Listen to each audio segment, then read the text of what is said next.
इस दुनिया में बहुत सारी ऐसी चीजें हैं जो रहस्य ही है, और बहुत सारे लोग उसे ढूंढने की, उसकी सच्चाई पता लगाने की कोशिश करते रहते हैं। ठीक है, रहस्य को ढूंढना चाहिए, तलाशना चाहिए, बल्कि कहता हूं कि हर एक के पास एक सवाल होना चाहिए, क्योंकि सवाल हो तभी जवाब मिलेगा। लेकिन कुछ चीजें, कुछ रहस्य ऐसी होती हैं और कुछ लोग ऐसे होते हैं जो उस रहस्य की सच्चाई को जानने के लिए ना मालूम क्या कुछ कर गुजरते हैं। अब सोचिए, हम सब यही कहते हैं, हम बातचीत यही होगी, एक इंसान पैदा होता है फिर मर जाता है, कहते हैं मरने के बाद शरीर यहीं रह जाता है, आत्मा चली जाती है, रूह निकल जाता है। ये हम सब जानते हैं। लेकिन एक इंसान की मौत के बाद उसके शरीर से आत्मा या रूह कैसे निकलती है, किस रूप में निकलती है, किस आकार की होती है, कैसे दिखती है, कैसा होता है, क्या निकलते हुए कोई देख सकता है? ऐसे बहुत सारे सवाल हैं। हर एक को ऐसे सवाल और उसके जवाब की तलाश रहती है। लेकिन ठीक है, सवाल जवाब तक तो ठीक है, लेकिन अगर कोई ये ठान ले और कोई ये जिद कर बैठे कि मुझे एक मरते हुए आदमी के शरीर से उसकी जब आत्मा निकले तो मैं उसको लाइव देखूं, अब आप सोचिए, तो फिर आप क्या कहेंगे? और खासतौर पर एक ऐसा शख्स जो बेहद पढ़ा लिखा, खुद डॉक्टर की पढ़ाई कर रहा है, डॉक्टर बनने वाला है, और डॉक्टर तो मेडिकली, बायोलॉजी के हिसाब से एक इंसान के शरीर, जिस्म, उसके जिंदा रहने, उसकी मौत की सारी चीजें बता देते हैं। यहां तक कि मेडिकल में मौत का वक्त तक बता देते हैं, मौत की वजह बताते हैं। लेकिन ये कहानी एक ऐसे नौजवान की कहानी है जिसके दिमाग में एक सलग सवाल हो गई कि वो एक किसी शख्स को मरता हुआ देखना चाहता है और फिर उसके शरीर से उस आत्मा को निकलते हुए देखना चाहता है। और इस देखने के चक्कर में वो क्या कुछ कर गुजरता है, आप सोच भी नहीं सकते। कहानी केरला की है, कहानी केरला के तिरुवनंतपुरम की है। और इसी तिरुवनंतपुरम में एक बहुत ही अच्छी, अमीर, पढ़ी लिखी फैमिली रहा करती थी, इसी तिरुवनंतपुरम के एक पॉश एरिया में। उस पॉश एरिया का नाम था नंथन कोड। इस नंथन कोड में एक घर में कुल 4 लोग रहा करते थे, हस्बैंड वाइफ, उनका एक बेटा और उनकी एक बेटी। हस्बैंड वाइफ दोनों ही डॉक्टर, नामी डॉक्टर। बट अब दोनों की उम्र हो गई थी, दोनों रिटायर हो चुके थे। जो पूरे परिवार के जो मुखिया थे, उनमें से एक कॉलेज के प्रोफेसर भी रहे, मेडिकल के, डॉक्टर जीन पद्मा। ये 58 साल की थी, जो वाइफ डॉक्टर साहब की, और ये एक डॉक्टर थे, रिटायर हुई। इसके अलावा राजा थंकम की उम्र करीब 60 साल। ये प्रोफेसर रहे, फिर डॉक्टर भी रहे, फिर रिटायर अपनी लाइफ जी रहे थे। इनके 2 बच्चे थे, एक बेटा और एक बेटी। माँ बाप चाहते थे कि उनके जैसे ही उनके दोनों बच्चे डॉक्टर बने। डॉक्टरी की पढ़ाई के लिए उन्होंने अपने दोनों बच्चों को ऑस्ट्रेलिया भेज दिया। पहले बेटी गई क्योंकि बेटी बड़ी थी, और बेटी के बाद फिर बेटे को भेजा। इनकी जो बेटी थी उसका नाम था कैरोलिन। कैरोलिन ऑस्ट्रेलिया गई, उसने अपनी डॉक्टरी की पढ़ाई की, वापस इंडिया आ गई। लेकिन जो उसका भाई था वो उस वक्त ऑस्ट्रेलिया में ही रहा, क्योंकि वो बाद में गया था तो उसकी पढ़ाई जो है बाद में पूरी होनी थी। तो बेटी कैरोलिन ऑस्ट्रेलिया से लौट आई, बेटा अभी भी ऑस्ट्रेलिया में है। बेटी का नाम है केडल, केडल जेनसन राजा, उम्र करीब 30 साल। केडल ऑस्ट्रेलिया में अपनी डॉक्टर की पढ़ाई कर रहा है, बिल्कुल सब नॉर्मल, ठीक है, छुट्टी होती है, घर आता है। इधर घर वाले भी खुश हैं कि चलो बेटा बेटी दोनों डॉक्टर की पढ़ाई कर रहे हैं। लेकिन इसी पढ़ाई के दौरान, मेडिकल की पढ़ाई करते करते, कंप्यूटर पर बैठते हुए, उसे पढ़ने लिखने का और अकेला रहने का बड़ा शौक था, तो वो कुछ ना कुछ सर्च करता रहता। धीरे धीरे एक दिन उसके जहन में एक ख्याल आया। ख्याल ये कि जब इंसान मरता है तो कहते हैं कि बॉडी यहीं रह जाती है, उसको या तो दफना देते हैं, अंतिम संस्कार कर देते हैं, लेकिन आत्मा जो है वो चली जाती है।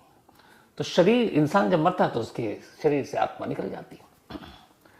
तब उसके दिमाग में आना शुरू हुआ कि ये आखिर आत्मा दिखती कैसी है, आत्मा होती क्या है, ये निकलती कैसे है, क्या किसी को दिखाई देती है, क्या किसी ने देखा? बहुत सोचता रहा, सर्च करता रहा, रिसर्च करता रहा, गूगल पे बैठा रहा, मेडिकल की बुक पढ़ता रहा। फिर उसके दिमाग में एक बार खुद ही ख्याल आया कि अमूमन जब किसी की मौत होती है तो उसके आसपास तो कोई होता नहीं है, क्योंकि कब किसकी मौत आए किसी को पता नहीं चलता है। तो फिर उसने अपने आप को तसल्ली दी कि जब मौत होती है कोई होता ही नहीं, तो उस वक्त हो सकता है आत्मा निकलती हो शरीर से, तो इसलिए कोई देख नहीं पाती, क्योंकि वहां मौजूद तो होते नहीं है। अब इसने कहा कि मुझे किसी शरीर से आत्मा को निकलते हुए देखना है। अब ये बड़ा मुश्किल, कैसे बताए कि कौन कब किस वक्त मरने वाला है? वो सोचता रहा, पढ़ता रहा, रिसर्च करता रहा, ढूंढता रहा और उसके साथ साथ अपनी पढ़ाई करता रहा और फिर उसकी पढ़ाई पूरी हुई और आखिरकार 2017 में वो ऑस्ट्रेलिया से वापस अपने घर तिरुवनंतपुरम आ जाता है।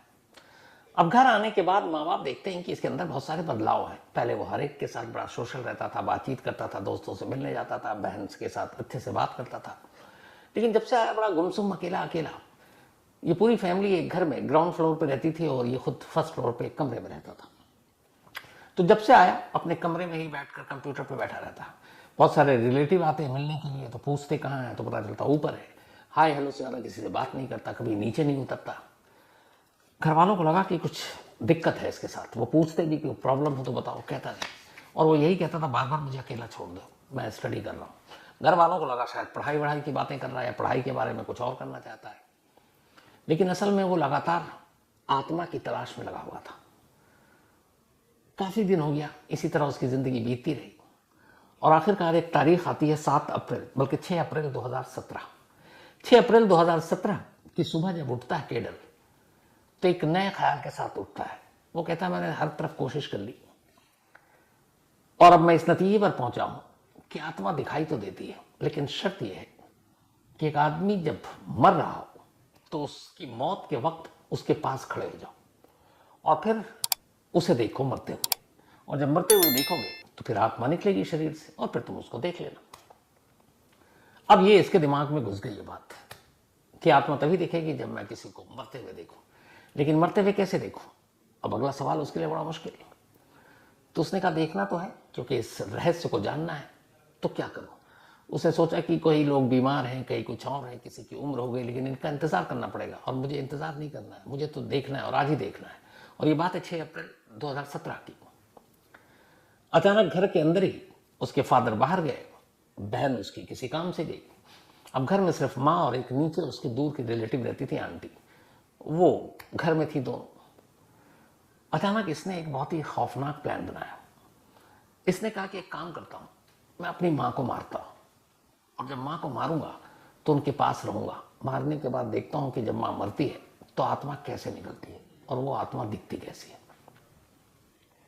इसके बाद अब वो घर में बैठा मौके का इंतजार करता रहा। जब फादर और उसकी बहन निकल गए, उसने एक वजनी चीज उठाया और माँ के कमरे में उस वक्त माँ बिस्तर पर लेटी हुई थी, जाके सर पे जोर से मारता है। और मारने के बाद अब वो लगातार माँ को घूर रहा है, माँ चीख रही है। फिर देखता है कि माँ अभी तो मरी नहीं है, तो उसे इंतजार नहीं होता। फिर वो दूसरा वार करता है, माँ गिड़गिड़ा रही है, लेकिन दूसरे वार के बाद माँ निढाल। अब वो वहां पर है और देख रहा कि माँ मरे तो मैं आत्मा देखूं। अचानक उसे कमरे में कोई आवाज सुनाई दी। वो पीछे पलट कर देखता है तो जो नीचे उसकी आंटी रहती थी, जिनकी उम्र अच्छी खासी थी, 70 साल की, ललिता, वो शोर सुनकर कमरे में आ गई थी। और जैसे ही कमरे में आई उन्होंने ये खौफनाक मंजर देखा कि उसकी माँ डॉक्टर जीना वो बेड पर लेटी हुई, खून से लथपथ, बेटे के हाथ में कोई लोहे का रॉड है। तो इतने देर में जैसी ललिता आई, ये पलट गया देखने के लिए कि कौन है केडल। जैसे ही पलटा तो वो उसको देख रही है, उन्हें पता है कि इसी ने कत्ल किया। उसके बाद वो पलटने के बाद फिर अपनी माँ की तरफ पलटता है तो देखता है अब माँ बेसुध है, मतलब अब माँ मर चुकी है। अब वो बड़ी गौर से ध्यान से अपनी माँ को देख रहा है। उसे कोई मतलब नहीं कि पीछे आंटी खड़ी हुई है, कि अब माँ मर गई है, आत्मा निकलने वाली और उसको मैं देखूंगा। लेकिन खड़ा रहा उधर, कुछ दिखा ही नहीं। अचानक उसे लगा कि ओह गलती हो गई। जैसे ही माँ को मारा, माँ की मौत कुछ सेकंड पहले हो चुकी है, क्योंकि पीछे आ गई थी आंटी। मैंने पीछे पलटा, जब आंटी को देख रहा था माँ मर गई और माँ की आत्मा निकल गई, मुझे दिखाई नहीं दिया। अब उसने कहा कि आंटी की वजह से मुझे माँ की आत्मा नजर नहीं आई। अब वो पलटता है और उसी रोड से आंटी के सर पे मारता है, कहता चलो माँ नहीं, आंटी की आत्मा को देख लूंगा। अब वो आंटी के सर पे मारता है, वो आंटी बुजुर्ग गिर जाती है, उसके बाद दोबारा मारता है और वहीं बैठ जाता है। अब वो आंटी को मरते हुए देख रहा है, धीरे धीरे खून रिस रहा है, आंटी मर रही है, उनकी सांसें रुक रही हैं और वो बैठा हुआ है और बैठकर बहुत गौर से आंटी को देख रहा है। देखता रहा। थोड़ी देर के बाद आंटी खामोश। अब खामोश और ये इंतजार कर रहा है आत्मा निकले, रूह निकले तो मैं देखूं, बट ना कोई आत्मा ना रूह। थोड़ी देर के बाद उसने चूंकि मेडिकल की पढ़ाई की थी, अपनी माँ की नब्ज देखी, अपनी आंटी की नब्ज देखी, दोनों की नब्ज ठंडी हरारत कुछ है नहीं। उसे लगा कुछ गड़बड़ हो गया। आत्मा तो आई थी, निकल गई और मुझे दिखाई नहीं दी, क्योंकि मेरे दिमाग में था, माँ की तरफ ध्यान था, आंटी ने आके ध्यान मेरा भटका दिया। अब क्या करें, 2 कत्ल कर चुका है घर में। उसे लगा अब क्या करें। उसने कहा अच्छा ठीक है, पापा आने वाले होंगे, पापा को मार के उनकी आत्मा देखेंगे। अब वो आराम से दोनों लाशों को छोड़कर नीचे आ गया। नीचे आकर चुपचाप बैठ गया, इंतजार करने लगा। करीब 1-1.5 घंटे के बाद पापा घर में दाखिल होते हैं। जब घर में दाखिल होते हैं तो अचानक पीछे से उनके सर पर एक जोर से वही लोहे का रॉड मारता है। पापा सर पकड़कर जमीन पर गिर जाते हैं। उन्हें यकीन ही नहीं हो रहा कि उनका बेटा उन पर हमला कर रहा है। वो भी गिड़गिड़ाते हैं, ये क्या है। उसे को मतलब नहीं, वो दोबारा मारता है और मारने के बाद वहीं पे बैठ जाता है। उसे पता है कि अब पापा उठने वाले नहीं है। अब बैठा हुआ है, बड़ी ध्यान से अब देख रहा है कि पापा की आत्मा निकलेगी, ये देखूं। बैठा रहा बैठा रहा, पापा की जान निकल गई, धड़कनें रुक गई, लेकिन आत्मा दिखाई नहीं। उसे लगा ये क्यों हो रहा है ऐसा, पापा भी मर गए, माँ को भी मारा, आंटी को भी मारा, आत्मा तो दिखाई नहीं दी, कुछ तो गड़बड़ है। फिर उसने कहा चलो एक चौथी कोशिश करते हैं। सिस्टर आने वाली है घर पे, सिस्टर को मारते हैं, शायद उसकी आत्मा दिखाई दे। अब वो दोबारा घर में इंतजार कर रहा है। थोड़ी देर के बाद सिस्टर आई, दरवाजा खुला, जैसे ही अंदर आई उसने सिस्टर को भी उसी लोहे के रॉड से मारा। सिस्टर गिर गई, हैरान, भाई से उम्मीद ही नहीं थी। फिर दोबारा मारा, सर से खून गिरने लगा, सिस्टर नीचे गिरी हुई है। अब वो उसके करीब बैठकर उसको बड़ी हसरत से देख रहा है, और देख रहा है और इंतजार कर रहा है कि कम से कम इसकी आत्मा तो दिखाई दे जाएगी मुझे। बैठा रहा, बहन तड़पती रही, खून रिसता रहा, लेकिन जिस चीज के लिए वो बैठा हुआ था वो दिखाई नहीं दी। वो थी अपनी उसकी बहन की आत्मा। हालांकि उसने एक एक कर 4 कत्ल किए, तो अब उसने देखा कि बहन भी शांत हो गई।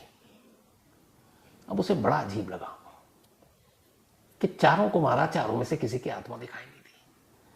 फिर खुद ही अपने आप से बात करके वो खुद को दिलासा दे रहा है कि हो सकता है आत्मा उसी वक्त नहीं निकलती है, थोड़ा वक्त लेती है, शरीर के अंदर रहती है, और कुछ घंटे बाद या हो सकता है 1 दिन बाद शरीर को छोड़ती हो, क्योंकि शरीर के साथ लगातार रहती है, अचानक क्यों छोड़ दें। फिर खुद ही को तसल्ली देता, अच्छा तो ये बात, इसीलिए आत्मा दिखाई नहीं दी। फिर काम करते हैं, इंतजार करते हैं। अब उसने सारी बॉडी को एक साथ रख दिया घर के अंदर।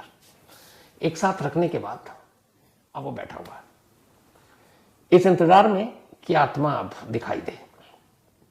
घर के अंदर है, दोपहर से शाम हो गई, रात हो गई, खाना पीना कुछ नहीं, बॉडी के पास बैठा हुआ है। पूरी रात बैठा रहा, सोया तक नहीं, आत्मा दिखाई नहीं दी। अगले दिन सुबह पड़ोसियों ने, अक्सर बातचीत होती थी, घंटी बजाई, ये वापस गया। जाना नहीं चाहता था कि कहीं आत्मा ना निकल जाए, लेकिन मजबूरी में ये भी था कि घर में 4 लाशें पड़ी हैं। गया, उन्होंने कहा कहाँ है सब, उसने कहा कहीं सब बाहर गए, दूसरे शहर में। तो उन्होंने कहा हमेशा जानते थे कि बेटा खाना वाना, तो बोला नहीं, खाना हमारा कहीं और से आ रहा है, टाल दिया। वापस घर के अंदर फिर से लाश के पास बैठा हुआ। पूरा दिन निकल गया, दूसरा, कोई आत्मा दिखाई नहीं थी। अब तीसरा दिन आ गया, तीसरे दिन में लाश के पास बैठा हुआ है। अब चूंकि लगभग 72 घंटे हो गए, लाश के अंदर से बदबू आने लगी। अब इससे भी बदबू आने लगी तो ये लाश से थोड़ा थोड़ा दूर होता गया, आत्मा दिखाई नहीं दी। उसने लगा कुछ गड़बड़ है। फिर अचानक उसे ख्याल आया कि अगर ये बदबू पड़ोस तक पहुंचेगी तो भेद खुल जाएगा, क्या करें। अब वो घबरा गया, यार आत्मा के लिए सबको मार डाला, आत्मा तो दिखाई नहीं दी, अब यहाँ 4 लाशें हैं, पता चल जाएगा तो क्या होगा। फिर उसने कहा अच्छा, चाकू लेकर आया, चारों लाशों के टुकड़े किए।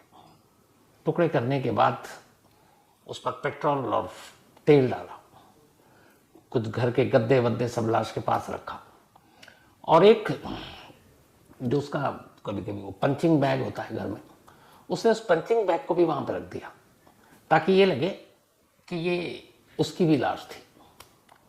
अब ये सारी चीजें करने के बाद उसने 9 अप्रैल 2017 की बात है, 6 अप्रैल को उसने 4 कत्ल किए थे आत्मा देखने के लिए। अब 3 दिन हो गए, 9 अप्रैल 2017।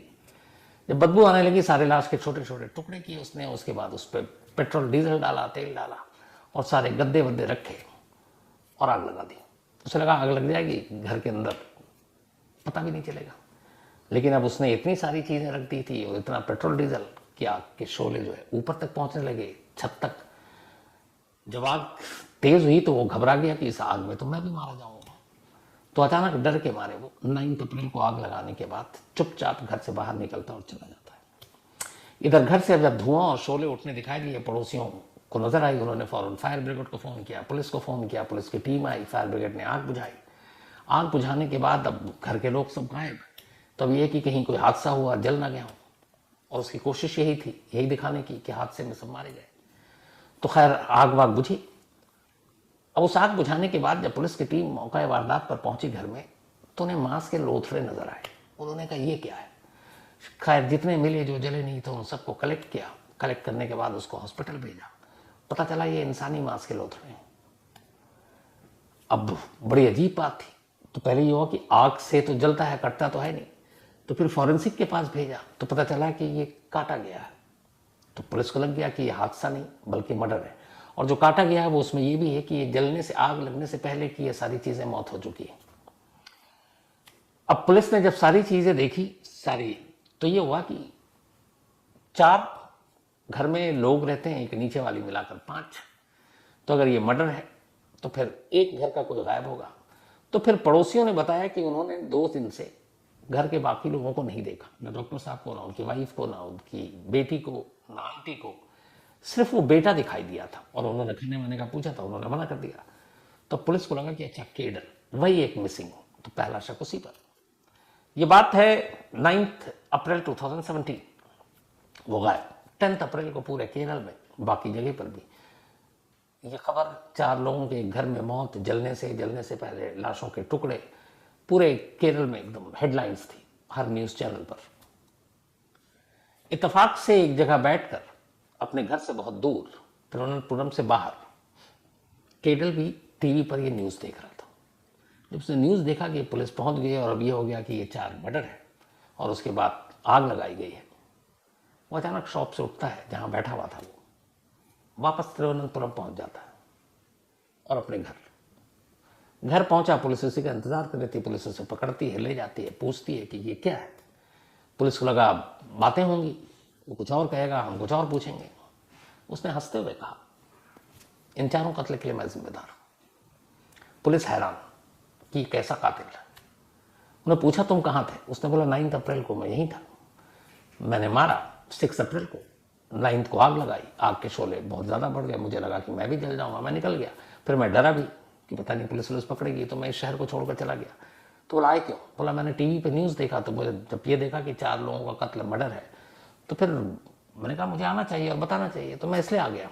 अब पुलिस हैरान कि एक कातिल शहर से दूर है और टीवी पर देखकर खुद ही आ रहा है और पुलिस के पास कह रहा है कि मैं ही।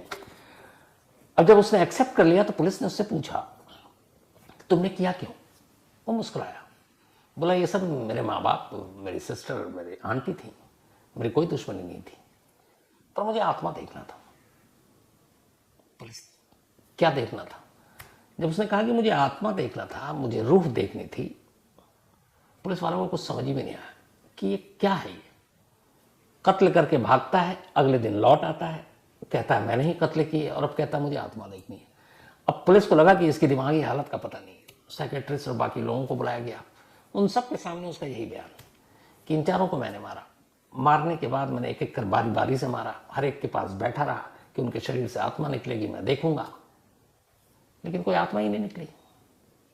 तो इसलिए जब आत्मा नहीं निकली तो मुझे एक के बाद एक 4 लोगों को मारना पड़ा। अगर पहले ही मौत के बाद, यानी मेरी मां की मौत के बाद मुझे आत्मा दिखाई दे जाती तो मैं अपने फादर, अपने सिस्टर या अपनी आंटी को नहीं मारता, लेकिन वो दिखाई नहीं दी तो मैं एक एक कर सबको मारता गया, क्योंकि शायद आत्मा दिख जाए, पर दिखा नहीं। मैं 3 दिन तक बैठा रहा, इंतजार करता रहा कि शायद आत्मा गेट निकलती है, तब भी नहीं निकली। जब बदबू आने लगी तब मेरे पास और कोई रास्ता नहीं था, फिर मैंने लाश के टुकड़े किए और आग लगा दी। और ये सारी चीजें वो हंसता हुआ बोल रहा था। पुलिस भी उसकी बातें सुनकर उसके करीब बैठकर डर गई थी कि कैसा है नौजवान। खैर बाद में